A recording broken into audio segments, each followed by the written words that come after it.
Good morning, Mesh. Catch us on Twitter as @Mashalaba Speaks.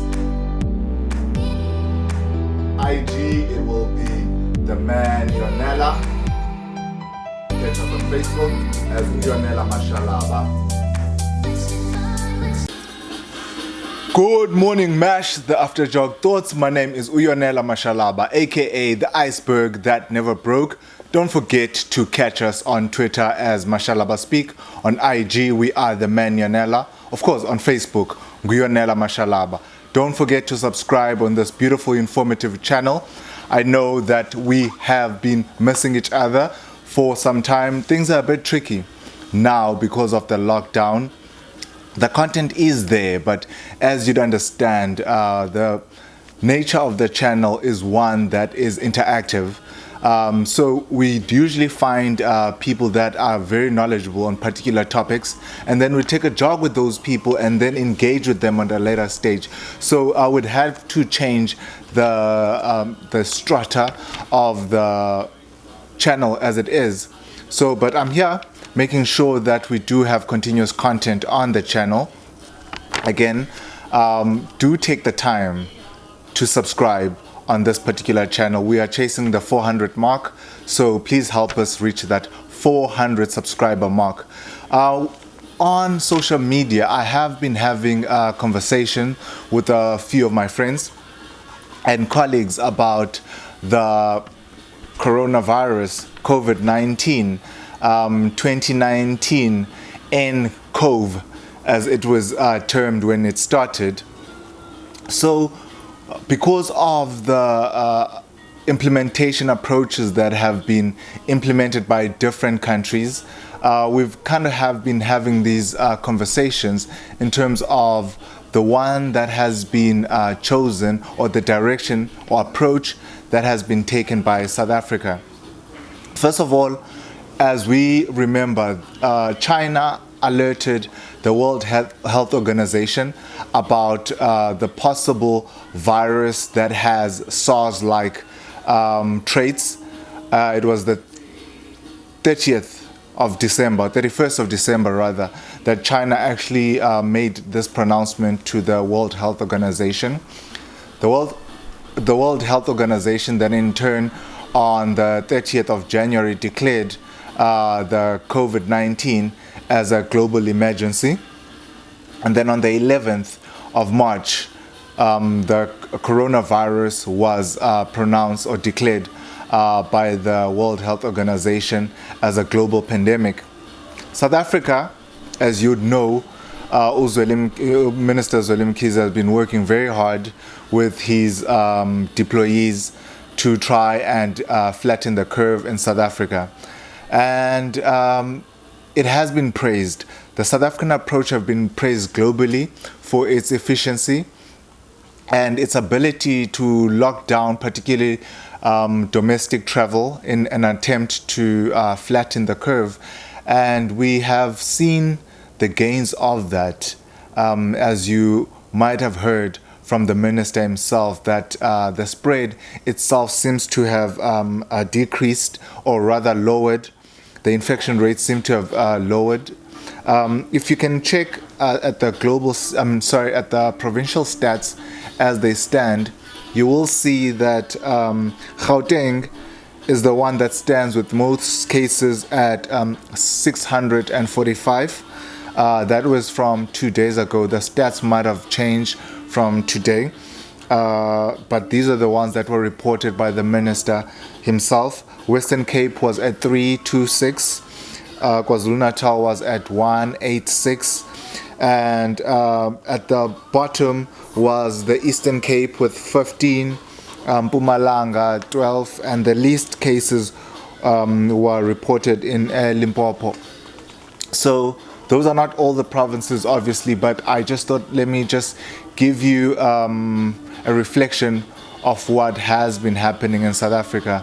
So going back to why I decided that perhaps let's have this conversation, and again, conversations and opinions that I express in this particular channel are just my opinions.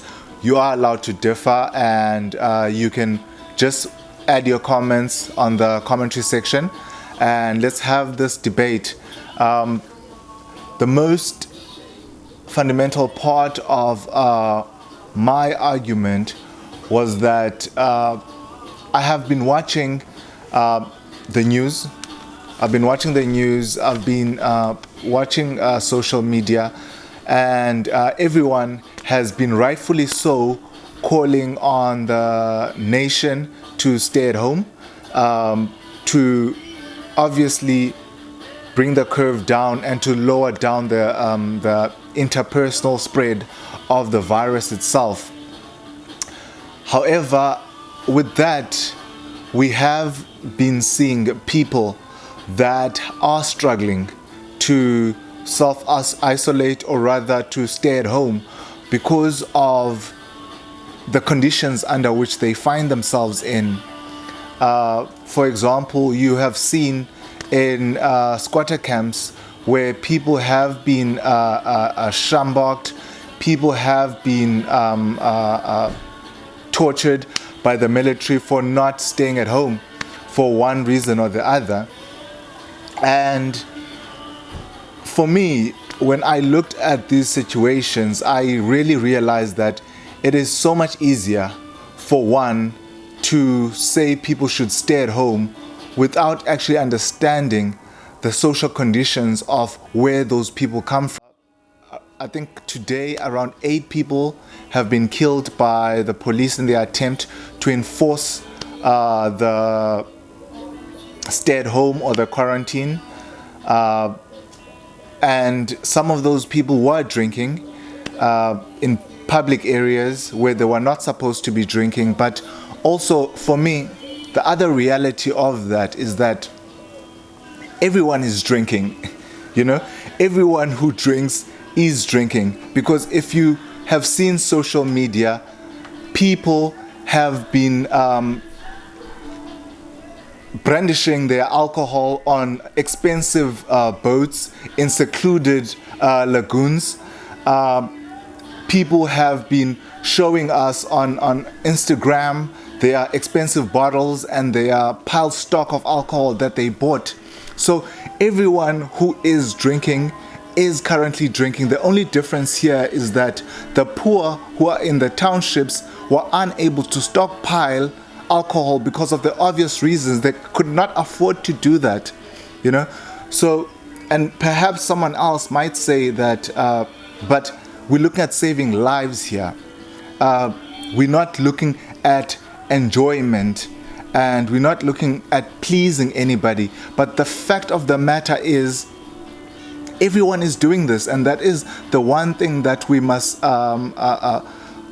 take into recognition when we implement or deploy people to these type of areas, that these people are literally in those squatter camps, in those townships, not out of their choice, but because of the structural inequalities of this particular country.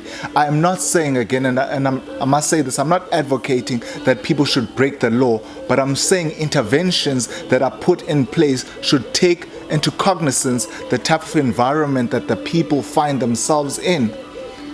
And then we need to assess our measures. Are they fair across board? And perhaps we're not looking at fairness either.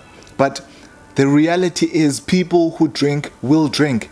And if you want to enforce on them in the manner that we've been enforcing them to not drink, we'll end up killing more people from police brutalities than the COVID virus itself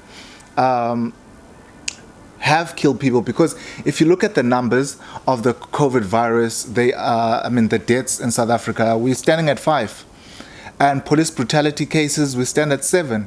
So for me, I would not necessarily agree with any argument that says that we will kill you in order to protect you from yourself. For me, that is insane. That type of argument, for me, does not even deserve the day to be debated. So perhaps we should, like I have been suggesting on social media, that perhaps we should be looking at different approaches to how we intend to flatten the curve on different areas.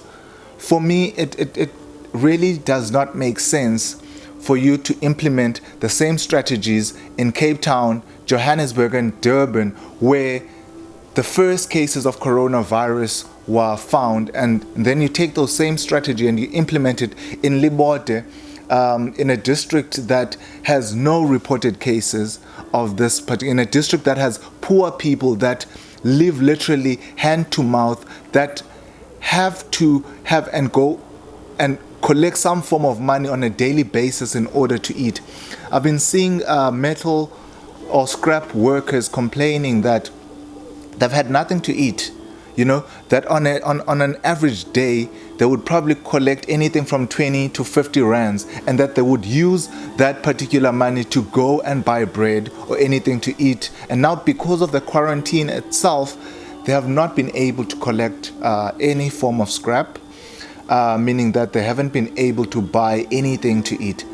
And yes, I must again recognize the government again by allowing vendors, particularly Omamabe, who sell fruit and veggies on the street, to operate again. I think there we are taking a good direction by being able to adapt to the situation as it shows itself. The different challenges as they come. Perhaps for me, we should look at being able to adapt this decision that we've taken to make sure that we are able to cater for everyone in the country, because it is obvious that it is the middle class and the upper class who have been able to buy enough food resources to be able to save enough money, to be able to take loans in order to buy food, in order for them to successfully quarantine or stay at home. The average Joe in this country will not be able to do that, and that is just obvious. It's not academic.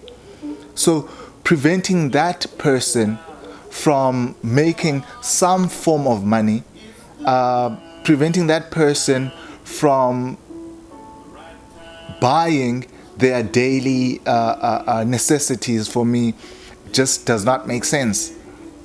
Again, for me, the strongest people that have been advocating for this are the middle class.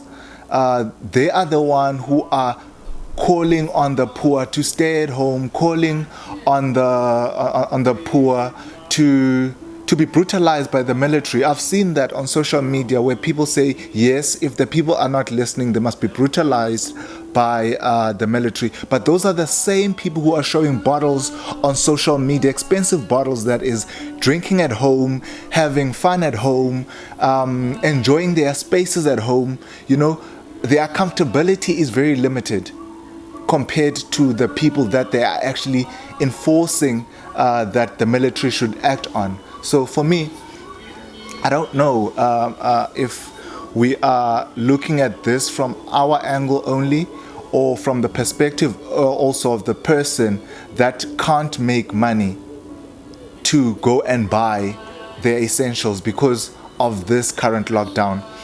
As you will see, even though, of course, the cases are high in these particular countries, because, again, they did not enforce the type of lockdown that we have enforced. But you find that countries have rather chosen a different approach of e-lockdown, with some countries partially locking down, allowing some sectors of the economy to operate. And for example, in China itself, you'll find that KFCs are still in operation. Your popular, basically, restaurants are still in operation.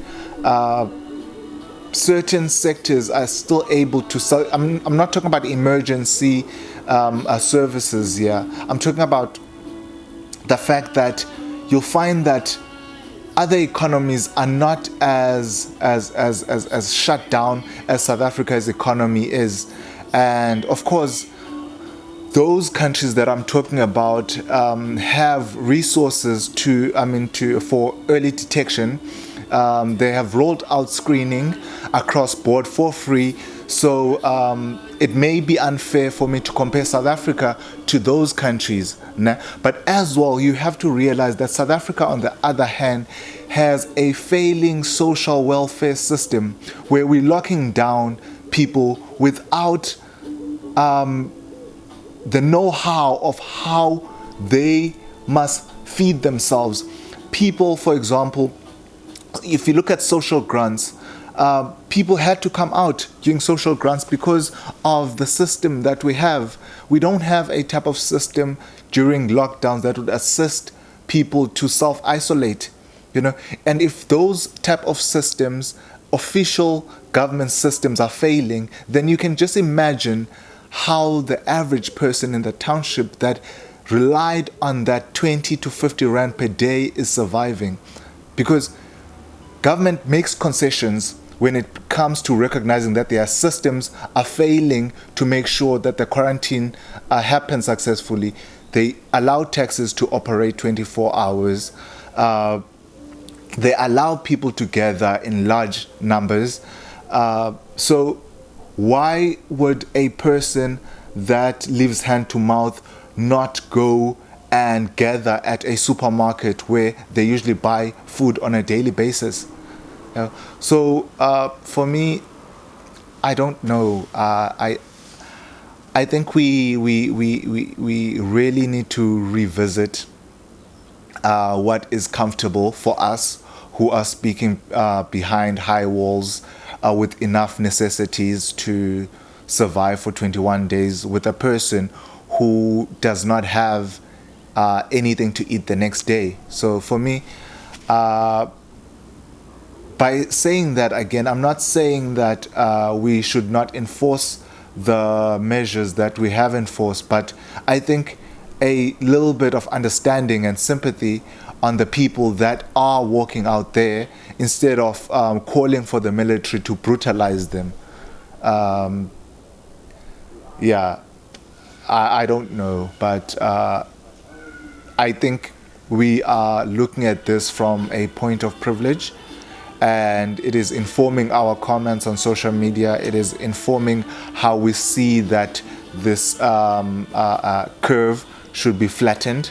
Perhaps it should be flattened by brutalizing the lives of the poor to thrash them to submission and obedience, which I fully do not agree with. I'm of the view that perhaps we should look at a model where we actually track patient 31, the patient who, or the person who would have been most likely to be exposed to people who are infected with the coronavirus. And then if we follow that person, we'd be able to predict where that person would go. And for me, we'd be able to stay ahead of the curve itself. And again, we'd be able to not necessarily deploy resources in idle in areas where they wouldn't necessarily be warranted at this particular point, So perhaps we should look at encouraging NGOs and the private sector to do a vast testing in particular townships.